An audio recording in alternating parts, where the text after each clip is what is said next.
बच्चों, दैनिक जीवन में हम पाते हैं कि किसी वस्तु को गत्यावस्था या विरामावस्था में लाने के लिए उस पर बल लगाना पड़ता है।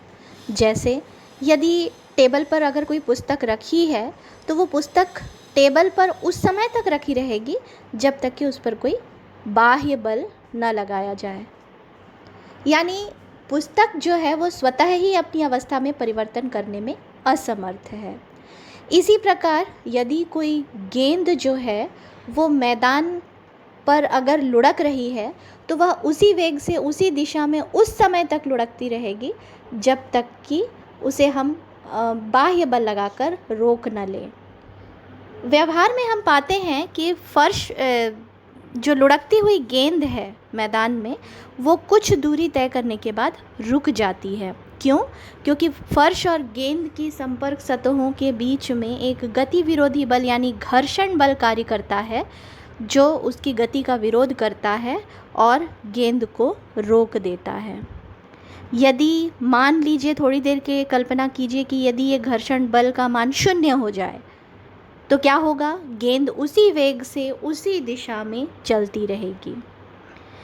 इस प्रकार हम देखते हैं कि कोई भी वस्तु अपने आप ही विरामावस्था या गत्यावस्था में परिवर्तन करने में असमर्थ होती है और किसी वस्तु के इसी गुण को ही हम क्या कहते हैं? जड़त्व कहते हैं।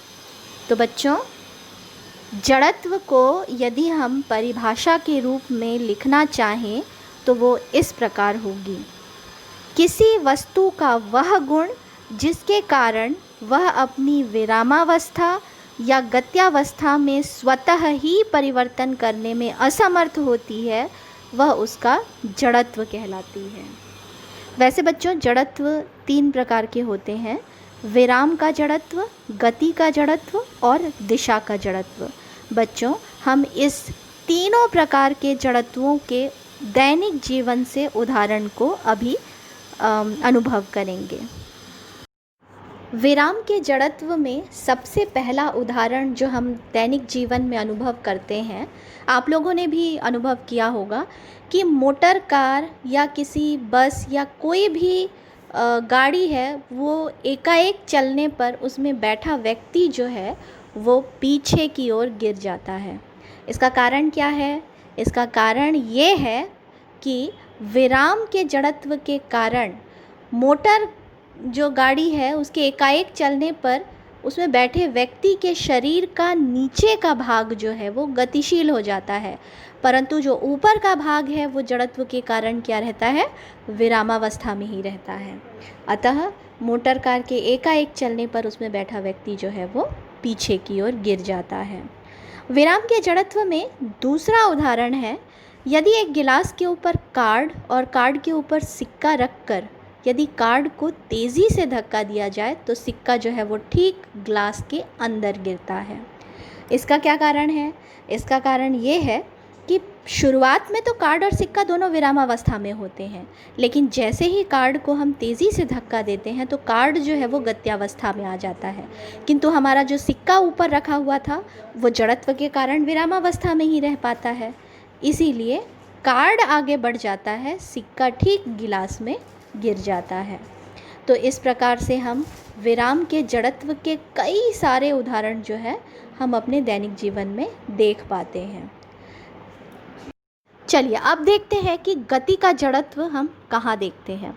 बच्चों, आपने भी अनुभव किया होगा कि कोई बस है वो चलती चलती जा रही है। उस चलती बस में जब एकाएक ब्रेक लग जाए तो उसमें जो बैठे व्यक्ति या खड़े व्यक्ति हैं वो देखना थोड़ा सा आगे की ओर झुक जाते हैं। ऐसा क्यों होता है? चलती बस में एकाएक ब्रेक लगाने पर होता क्या है? शरीर के नीचे का भाग जो है वो विरामावस्था में आ जाता है, किंतु जड़त्व के कारण ऊपर का हिस्सा जो है वो क्या रहता है? गत्यावस्था में ही बना रहता है। इसीलिए बस में जो बैठा व्यक्ति है या खड़ा व्यक्ति है वो आगे की ओर झुक जाता है गति के जड़त्व के कारण। दूसरा उदाहरण है कि दौड़ते हुए घोड़े के एकाएक रुक जाने पर घुड़सवार जो है वो देखना आगे की ओर गिर जाता है। ऐसा क्यों होता है? दौड़ते हुए घोड़े के एकाएक रुक जाने के कारण जो है वो घुड़सवार के शरीर के नीचे का भाग जो है वो क्या होता है, विरामावस्था में आ जाता है। लेकिन जड़त्व के कारण घुड़सवार के शरीर के ऊपर का भाग अभी भी गत्यावस्था में ही रहता है। इसीलिए घोड़े के रुक जाने पर घुड़सवार जो है वो हमेशा थोड़ा सा आगे की ओर गिर पड़ता है। तो ये जो दो उदाहरण थे वो गति के जड़त्व के उदाहरण थे। आइए अब देखते हैं दिशा के जड़त्व के क्या उदाहरण हैं। दिशा के जड़त्व के उदाहरण में आप लोगों ने भी देखा होगा कि जब पहिया घूमता है तो बारिश के दिनों में उसमें पहिए में जो चिपका हुआ कीचड़ है वो स्पर्श रेखीय दिशा में दूर चला जाता है। ये क्यों होता है? दिशा के जड़त्व के कारण। और एक चीज़ बच्चों आपने अनुभव की होगी कि जब पत्थर के टुकड़े को किसी रस्सी के एक सिरे से बांधकर उसे क्षैतिज तल में घुमाया जाता है और यदि मान लो घुमाते घुमाते रस्सी टूट जाती है तो पत्थर का टुकड़ा कहाँ गिरता है? पत्थर का टुकड़ा पथ की स्पर्श रेखीय दिशा में दूर चला जाता है। ये किसके कारण होता है? दिशा के जड़त्व के कारण। तो आशा है बच्चों आपने जड़त्व और उसके 3 प्रकारों को बड़ी अच्छी तरीके से इन उदाहरणों के द्वारा समझा होगा। धन्यवाद।